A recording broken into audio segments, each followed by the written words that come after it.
la notion de progrès. Merci Marc. Excusez-moi, je n'étais pas sur l'estrade car une cruralgie me rend la situation assez douloureuse. Donc je suis bien debout. Tant mieux. Alors, j'interviens après d'éminents orateurs précédemment, et notamment sur les propos là, de Marie Utrecht, qui viennent en quelque sorte sont précurseurs des miens. Mais je vais vous parler différemment de la notion de progrès, telle que je l'envisage, et surtout vous l'illustrer tout autrement. Le thème de cette conférence est le progrès. C'est un concept auquel nous n'accordons finalement que peu d'importance, tant il paraît évident. Nous semblons penser que nous ne pouvons qu'avancer, progresser vers un état supérieur. Mais de quelle nature est ce changement? Nous avons entendu ce matin de bien belles paroles, mettant le progrès au centre des préoccupations de l'homme, à moins que ce ne soit le contraire. Nous pourrions croire que le progrès est inéluctable, qu'il s'allie à la spiritualité ou doit y tendre, avec l'harmonie issue de nos propres espérances, de nos utopies, que nous rêvons utiles et constructives. Mais depuis que le progrès participe des espoirs de notre société, l'humanité a-t-elle vraiment progressé? Pour ma part, je veux ici vous parler de mon expérience personnelle, sur en quoi elle questionne la notion de progrès. Je suis psychocriminologue, c'est un mot bien long, voire un tantinet pompeux.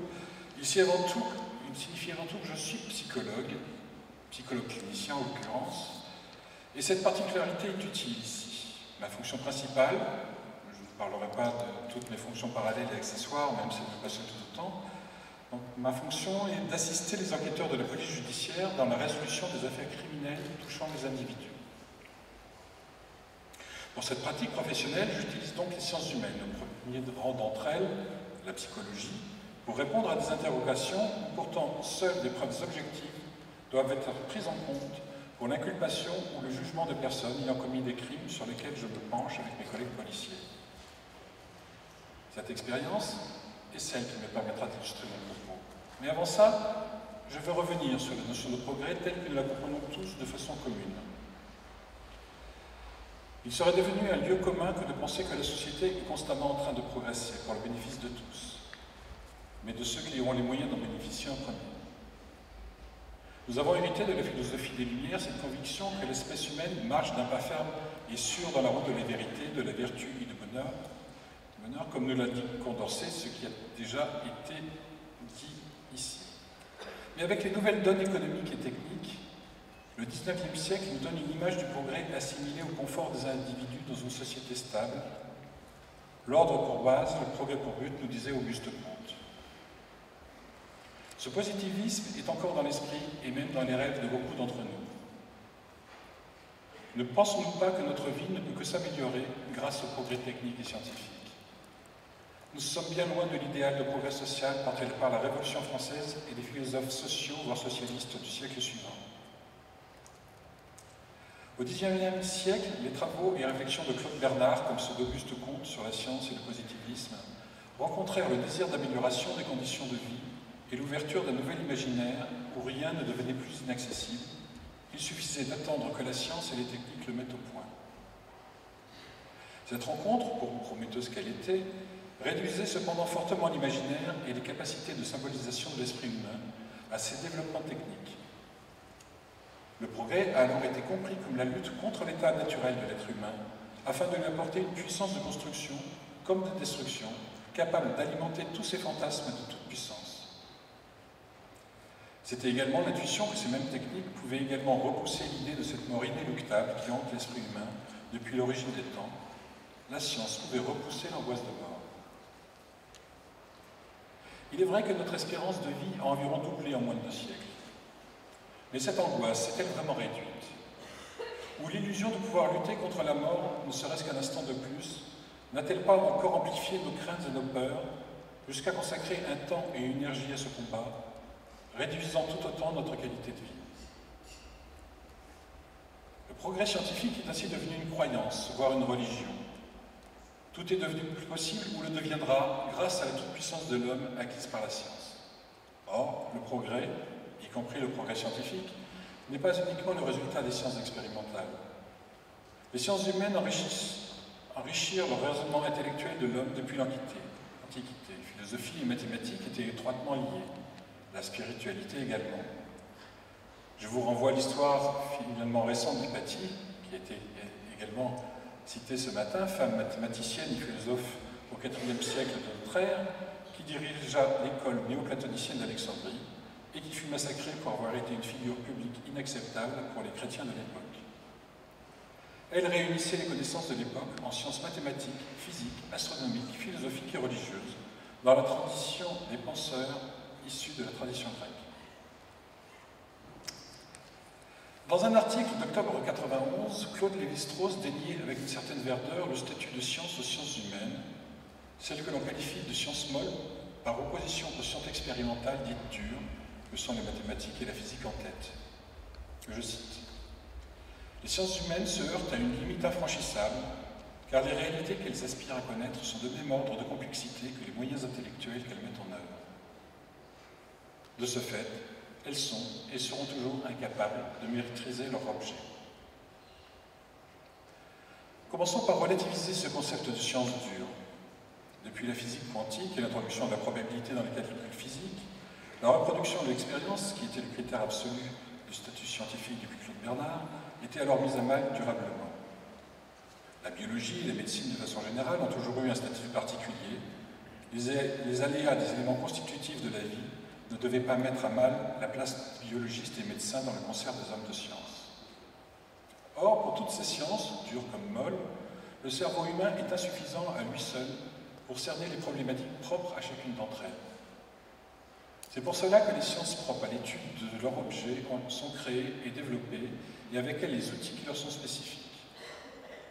Ce n'est pas l'objet de la science, ni sa complexité qui définit son caractère scientifique, mais la méthode utilisée. Méthode expérimentale et méthode comparative, mathématiques d'un côté, statistiques et probabilités de l'autre, ce qui importe est la rigueur des outils utilisés et leur capacité à être compris et reconnus par ceux qui partagent les mêmes préoccupations du domaine d'étude. La structure de la matière ou l'astrophysique n'est pas davantage complexe que le comportement humain, le raisonnement permettant la compréhension des événements humains ou sociaux, ou l'organisation sociale au sein des différents peuples ou civilisations. La grande différence entre ces considérations pourrait justement être résumée par ce qu'elles révèlent de notre angoisse face à la mort. Les sciences dures vont nous donner l'illusion que la mort peut être repoussée. Les sciences humaines vont nous permettre de mieux comprendre la vie et de donner des outils pour tenter de mieux affronter l'idée de notre mort. Il n'y a pas opposition entre ces deux approches, mais une complémentarité nécessaire, se retrouvant dans la notion même de progrès. Mais se restreindre au seul progrès issu des sciences dures ne fait pas pour autant diminuer nos craintes, toutes humaines, face à la mort. Au contraire, elles deviennent alors omniprésentes, insidieusement dans toute activité de recherche, dans toute application de technique, dans toute utilisation quotidienne d'un progrès qui est davantage technique plutôt qu'humain et porteur de sérénité. Je vous ai dit exercer la profession de psychocriminologue. Psychologue, donc, avec pour domaine d'étude la criminologie, et plus particulièrement son application en police judiciaire pour la recherche de la vérité judiciaire. Oui, le terme vérité est énorme. C'est pourtant celui utilisé par la justice.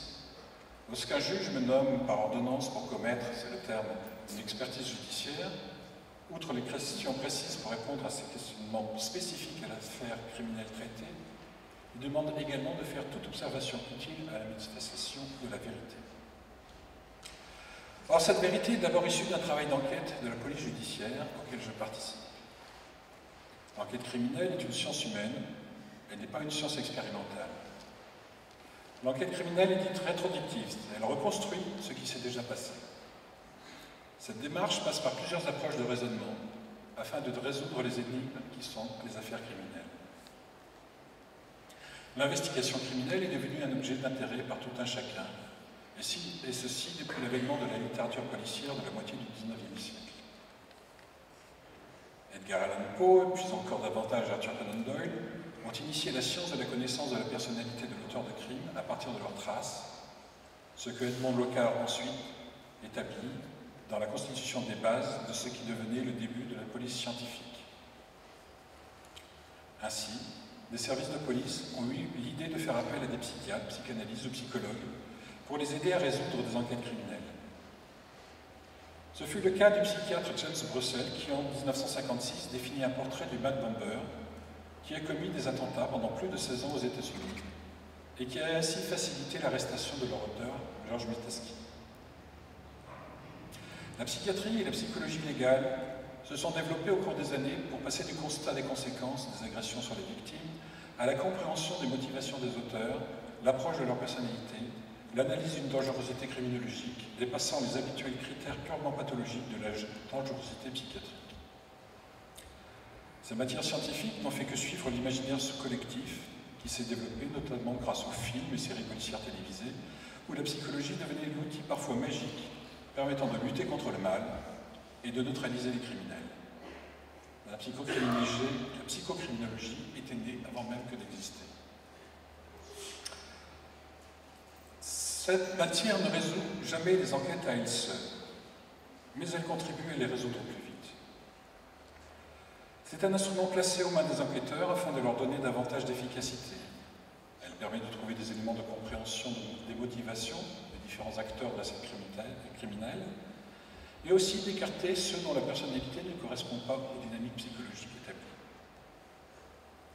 La psychocriminologie, telle qu'elle est pratiquée actuellement, dans sa forme la plus crédible et valide scientifiquement, est une branche de la psychologie qui s'est vue confrontée au fil du temps à la criminologie, et pour enrichir cette dernière par les schémas explicatifs qui lui sont propres.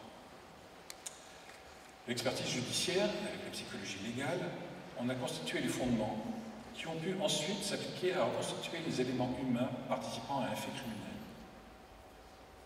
Cet exercice s'appuie tant sur la connaissance des personnalités criminelles que sur l'expérimentation des hypothèses explicatives et leur pertinence au regard des analyses faites a posteriori sur les crimes étudiés.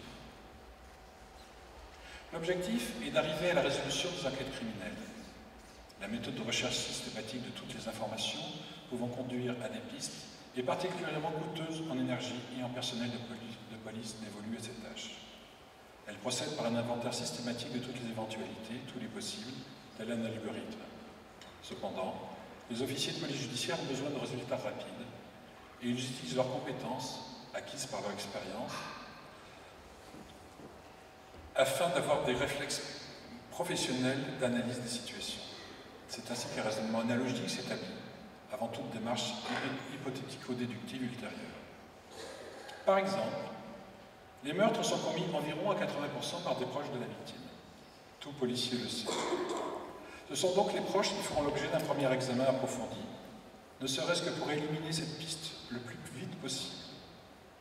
Les enquêteurs s'attendent à certains comportements chez les personnes interrogées, et les réactions de ceux-ci viennent les alerter dans un sens ou dans un autre. Il est aisé de s'apercevoir que cette démarche a des limites inhérentes aux diversités humaines, comme à celles des situations rencontrées. Pourtant, cette démarche est la plus économique, c'est celle de l'œil de l'expert qui s'affine au fil de son expérience. L'intuition peut également entrer en jeu pour la mise à l'écart de certaines pistes, le mécanisme de l'abduction qui permet d'écarter des hypothèses afin de trouver l'explication paraissant la plus plausible, la plus cohérente par rapport à d'autres estimées plus improbables. Pour se permettre de telles décisions, il faut se sentir confiant dans son expérience personnelle qui autorise ses choix. Cependant, les conclusions qui en découlent ne sont pas scientifiquement valides, car elles offrent une part d'interprétation qui ne convient pas à une procédure judiciaire, dont les conclusions doivent nécessairement pouvoir être partagées et comprises, notamment par la défense, qui pourra s'opposer et amener des éléments de réflexion contraires. Les analyses psychologiques des comportements et motivations criminelles permettront de reconstruire une réalité, avec l'aide toujours grandissante des analyses scientifiques, des traces et des indices. La difficulté réside souvent dans la nécessaire prise de distance avec ces éléments issus de la police technique et scientifique, indispensables certes, mais qui ne résolvent pas les enquêtes à elles seules. La plupart, environ 4/5 des enquêtes, sont résolues dans les 72 heures. Et elles sont généralement résolues avant le retour des analyses scientifiques. Les éléments humains correspondant aux investigations criminelles, aux investigations relationnelles classiques, du recueil de témoignages aux auditions suspects, voire de victimes, constituent massivement les facteurs les plus déterminants dans l'identification des auteurs d'homicides, loin devant les aspects matériels ou ceux issus de l'analyse scientifique des traces et indices. La compréhension des comportements humains est ainsi le principal moteur de la résolution des énigmes criminelles. Ce raisonnement est contraint, comme stimulé, par le cadre juridique et les enjeux judiciaires qui en découlent. Il est nécessaire de dépasser les raisonnements économiques issus des expériences et intuitions, afin d'étayer ces réflexions par l'épreuve, par la compréhension transmissible des mécanismes humains à l'œuvre dans ce qui est donné à voir de ces crimes, et qui devront être donnés à comprendre aux autres acteurs de la scène judiciaire, magistrats et jurés de cour d'assises compris. Vous l'aurez compris, ici, le progrès et le développement des sciences humaines, là où on croyait que la science pure aurait été suffisante à résoudre de telles énigmes.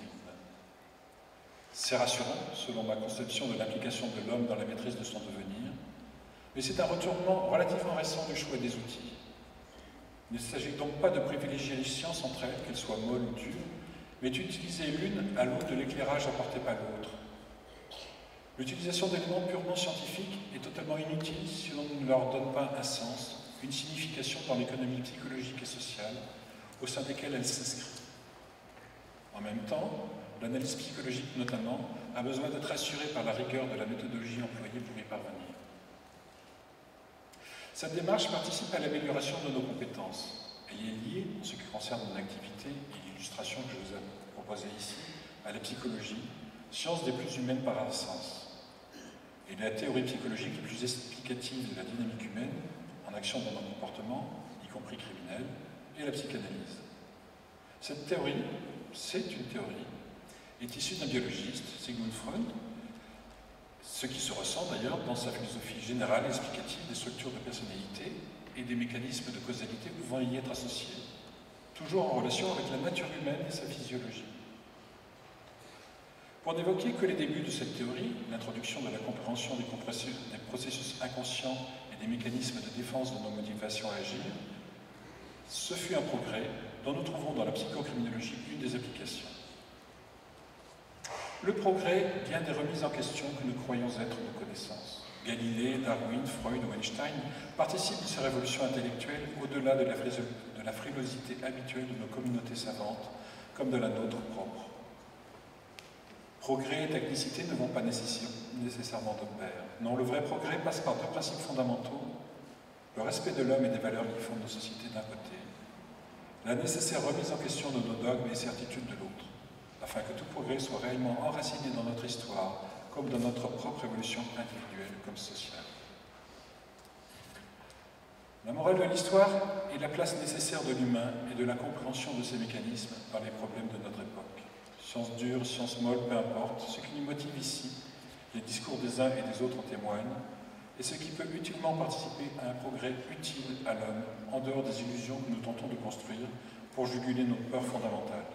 Celle de la mort en premier nous motive à des évolutions tant dans l'amélioration de notre confort de vie qu'à la qualité de nos réflexions nous permettant d'affronter cette mort, mais aussi les aléas de la vie. Le progrès n'existe que s'il est utile à l'homme. Toute tentative de construire une nouvelle illusion ne peut être un progrès. À nous de nous assurer que nos outils, nos sciences, nous mènent effectivement vers un tel progrès. Rien n'est moins certain. Je vous remercie. Vous n'intervenez qu'après fait, ou éventuellement, vous pouvez nous donner quelques cas précis, ce que j'appelle des cas cliniques, sur lesquels vous avez travaillé.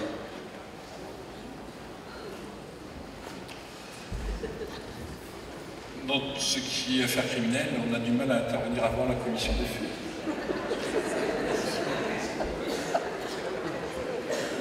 Pour répondre un peu plus loin, quand même, je participe aussi à des programmes thérapeutiques auprès de criminels pour éviter la récidive. Donc là, quelque part, on participe au fait de ne pas que d'autres crimes ne soient pas commis. Mais c'est bien parce qu'il y en a déjà eu de commis.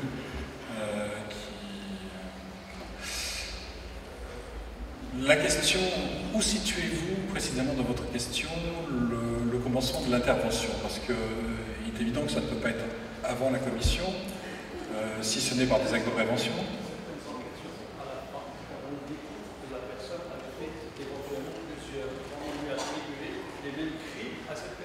Ah, le rapprochement criminel, oui. N'utilisez pas de gros mots, s'il vous plaît. Effectivement, c'est ce qu'on appelle le profilage par rapport à certaines activités.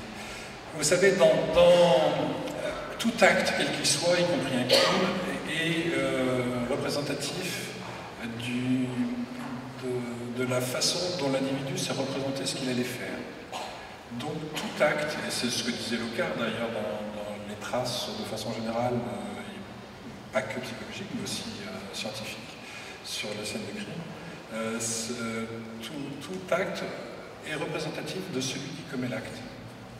Plus ou moins, bien sûr, et il faut savoir voir les traces. Et c'est indépendamment d'ailleurs de la façon dont les actes sont commis. Ce qui est important, c'est de voir quel est le fantasme qui est derrière, et celui-ci a tendance à peu bouger d'un crime à l'autre. Et c'est la trace de cette représentation, de ce fantasme, qui permettra, de façon plus sûre qu'un mode opératoire identique, de faire des rapprochements. Alors, par rapport, ce sont des évolutions, ceux qui ont mis en place ce type de réflexion dans une pratique judiciaire ou policière, au départ l'ont fait de façon particulièrement, je dirais, presque instinctive, et petit à petit, d'autres champs scientifiques comme la psychologie, comme la sociologie, comme la criminologie, qui est devenue, pas totalement en France, mais ailleurs, est devenue une science universitaire à part entière, ont enrichi ces pratiques et la façon de pouvoir aborder ces crimes, les rapprochements possibles. C'est donc ces sciences-là qui sont pour moi, justement, que l'on avait l'habitude auparavant d'opposer aux sciences plus dures comme la recherche de l'ADN sur la scène de crime. On s'aperçoit qu'effectivement on en a besoin parce que finalement la comparaison de l'ADN, même si ça peut être déterminant à un moment donné dans une enquête, c'est rarement ça qui résout l'enquête en premier. Ça peut la contredire ou l'affirmer d'une autre façon, ou la confirmer, mais en tout cas, les deux, enfin, le policier, la justice a besoin des deux. Et donc, on a besoin d'une science comme de l'autre.